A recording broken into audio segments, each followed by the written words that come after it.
Hi everyone, मैं प्रिया और अपने चैनल पर आप सभी का स्वागत करती हूँ। तो देखिए, कार्तिक स्नान में बुढ़िया माई की एक बहुत ही फेमस कहानी है ना। उससे ही कार्तिक मास का मतलब मेन आपको महत्वपूर्ण और जानकारी मिलेगी, जिससे आप महत्वपूर्ण बातें जो कि स्नान करने के लिए बहुत फ़ायदेमंद होंगी। देखिए, एक बुढ़िया माई थी जो चतुर्मास में पुष्कर स्नान किया करती थी। उसके एक बेटा और बहू थे। सास ने बहू को फलाहार बनाने को कहा तो बहू ने खाली टिफ़िन ही रख दिया। बेटा माँ को पहुँचाने के लिए पुष्कर गया। रास्ते में माँ से बोला, माँ फलाहार कर लो। जहाँ पानी मिला वहीं फलाहार करने बैठ गई तो भगवान की कृपा से खाली टिफ़िन फलों से भर गया। माँ ने फलाहार कर लिया। पुष्कर माँ के रहने के लिए झोपड़ी बनाकर बेटा वापस घर आ गया। रात्रि में श्रावण मास आ गया तो बोला, बुढ़िया माई दरवाज़ा खोल। तब बुढ़िया माई ने पूछा, आप कौन हैं? तो मैं श्रावण मास। बुढ़िया ने तुरंत दरवाज़ा खोल दिया।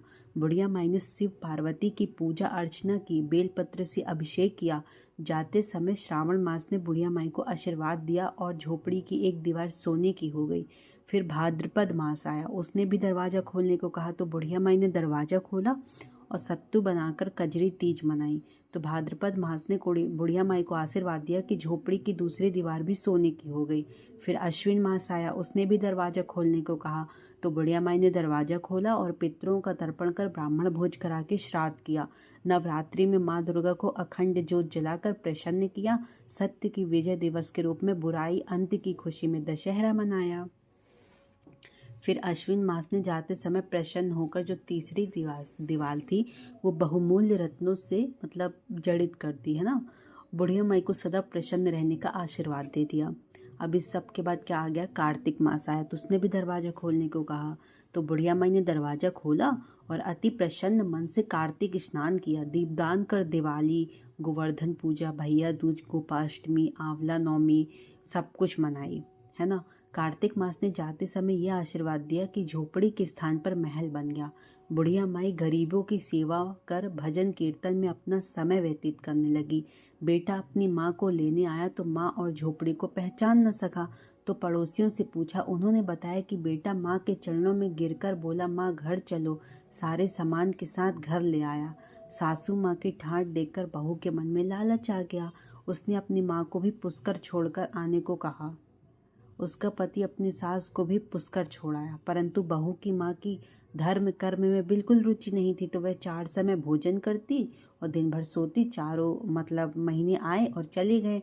जाते समय झोपड़ी भी गिर गई और बहू की जो माँ थी गधी की योनि में चली गई, क्योंकि औरत लक्ष्मी का रूप है और लक्ष्मी की तरह चंचल होना चाहिए। तो भगवान की पूजा और अतिथि का सम्मान और दान पुण्य करना चाहिए। बहू ने कहा कि अम्मा को लेके आओ। जब जवाई सास को लेने गए तो कहीं न मिली। लोगों से पूछने पर लोगों ने बताया कि तेरी सास तो न कोई कर्म करती थी न धर्म करती थी, खाती थी बस सोती थी, जिससे वह गधी योनि में चली गई। जवाई गधी योनि को बांधकर घर ले आया, मतलब वही सास को उसने बोला।